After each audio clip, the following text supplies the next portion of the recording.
Konnichiwa. Watashi wa Graham desu. America Jin desu.はい。Genken dusu ka. Hello, Nuria. Welcome back to my second progress report. I just tried to say hello. My name is Graham. I am American. And how are you today? So today I will share my second progress report for my journey to pick up some Japanese before my trip and maybe after.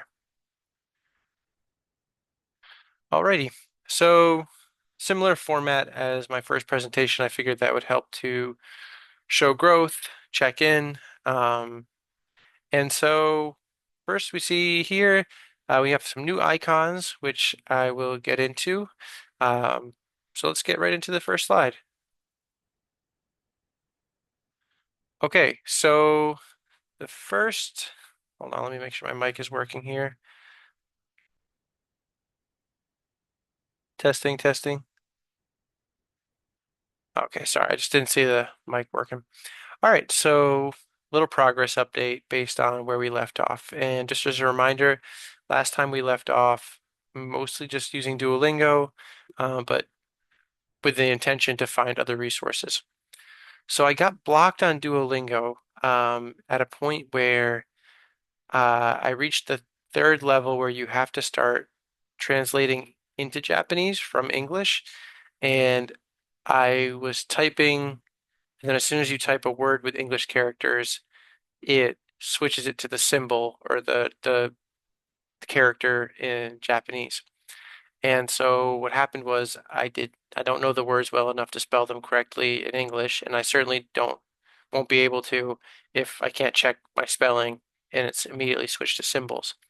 So I got to this point in Duolingo where I couldn't get past it because I was trying really hard to spell the word, but I couldn't spell it. And especially once it was like auto translating into the symbol, I had no chance. So I was like, okay, well, I didn't really feel like I was making a lot of progress on Duolingo anyway.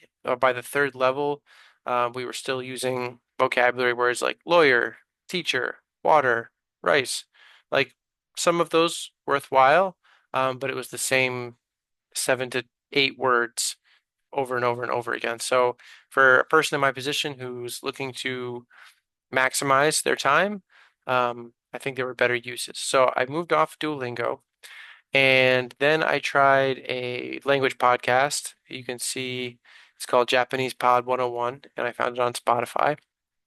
Screenshot over here, where my wife and I were driving home from Maine yesterday, and we listened to it for about 90 minutes, so 12-minute episodes for 90 minutes. And so I'll get into that a little bit about how that went today, some basic greetings that we listened to. I did try to download Babbel because I got an advertisement for Babbel that it could be a good language learning app. Unfortunately, I was instantly blocked when, if you look at this screenshot here, they don't offer a Japanese uh, lesson or a Japanese course. So I was hopeful for that one because the commercial was very enticing. I liked the sound of it, but ended up not using Babbel, and I found that there was an app called Lingo, whose icon is right here, this little deer, which specializes in Asian languages. And so, yeah, I will get into a little bit today about how was my experience using Lingo, which is the one I've been progressing on most recently. Okay, before I get into the breakdown of the different apps, benefits, drawbacks, some things I've been learning in the language. Watashi wa is an important expression of like I am. Watashi is a word that sets the subject in the sentence, and wa almost like watashi wa, like I am, or this is about me. Um, I also learned from the podcast that there's actually three different alphabets in Japanese. Uh, Two are a bit larger, coming from the Chinese characters, and one smaller. The verb, from my observations, typically is coming at the end of the sentence, where without that, it would be an incomplete sentence or just like a clause. And it's important to, oh, once you've established the subject, you don't necessarily have to keep using it. So it's a little bit not exactly like Spanish because sometimes Spanish, like the subject is completely optional, unlike English. But it says here, like if I said like Watashi wa Graham des, my name is Graham. America, America Jin des. That means I am American, but I didn't have to say Watashi wa again because we had already established that we were talking about me. So those are some things that I was able to discern from my practice in the last, 7 or 8 days. All right, so the good parts about the Lingo, which is a free app, and the podcast. So the first thing I liked about Lingo was it got conversational very quickly. So I'm actually just going to go back to a screenshot here.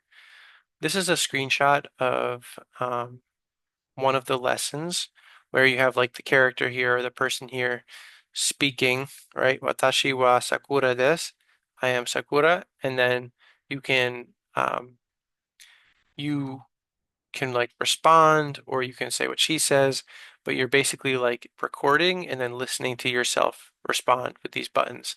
So there's a sequence in this particular lesson of seven, you can see this is second out of seven different questions that you can kind of like interact with. Um, and that felt a lot more transferable than some of the stuff I was seeing on Duolingo, which was like the cool teacher, the cool engineer, the nice teacher, the nice engineer, things that I'm really not going to end up saying, especially in the next week of travel.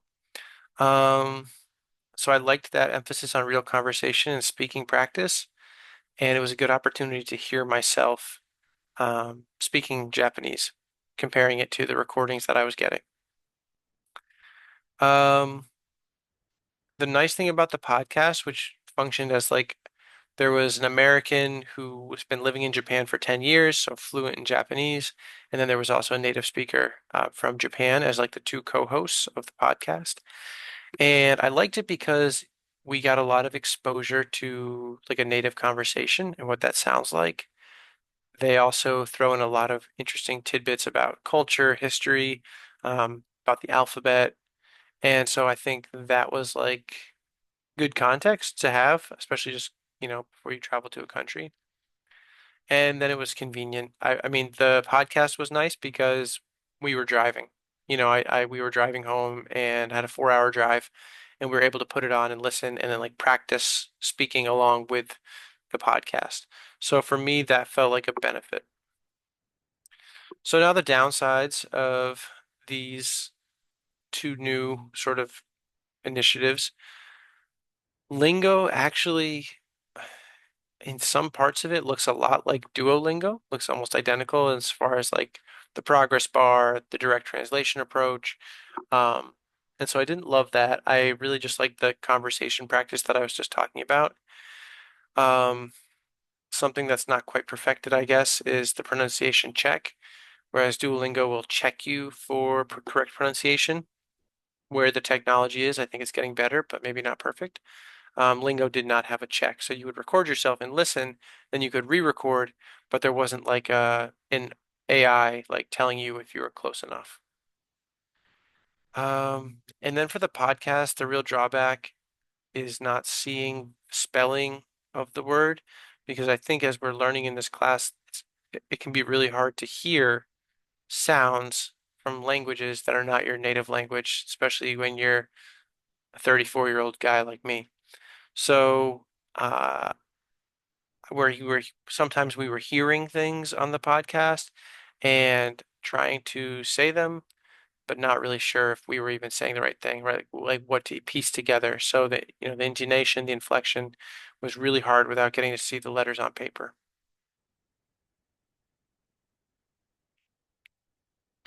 All right, so these are the final reflections here from my second progress report. You'll notice that some of these are similar or the same as the reflections I had the first time. That was intentional because some things just haven't changed in a week. I need more time is the first piece. I feel like I haven't. gotten to a point where I'm like ready, so I feel like I definitely just need more time. Supplemental materials for priority goals. I like Lingo. I'm going to keep using it. I'm definitely going to start using in this final week before I submit the final because I'm going to submit early.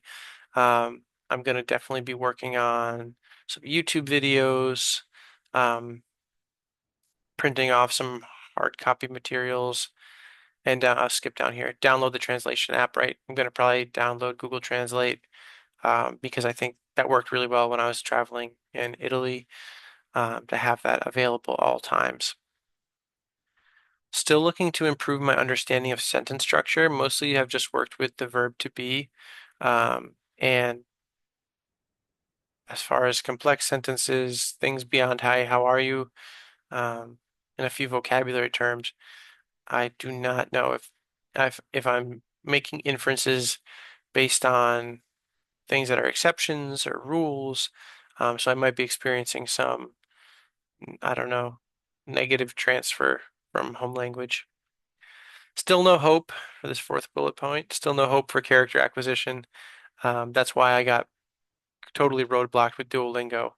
I just don't have the time to start investing in any sort of character acquisition. Maybe there could be a few important ones that will come up in a YouTube video. But as far as like me starting to write, read, I'm just not going to get there. Um, and yeah, I intend to make sort of a cheat sheet to bring with me, as well as for my wife, and have the app downloaded. So that's the mission. I've got about 7 days before I go, a little bit less, and I'm hoping to do practice every day before I go, and then I'll submit the final report, the final slides before I head off, and we'll see how I did. All right. Well, thank you for watching, Nuria, and sayonara.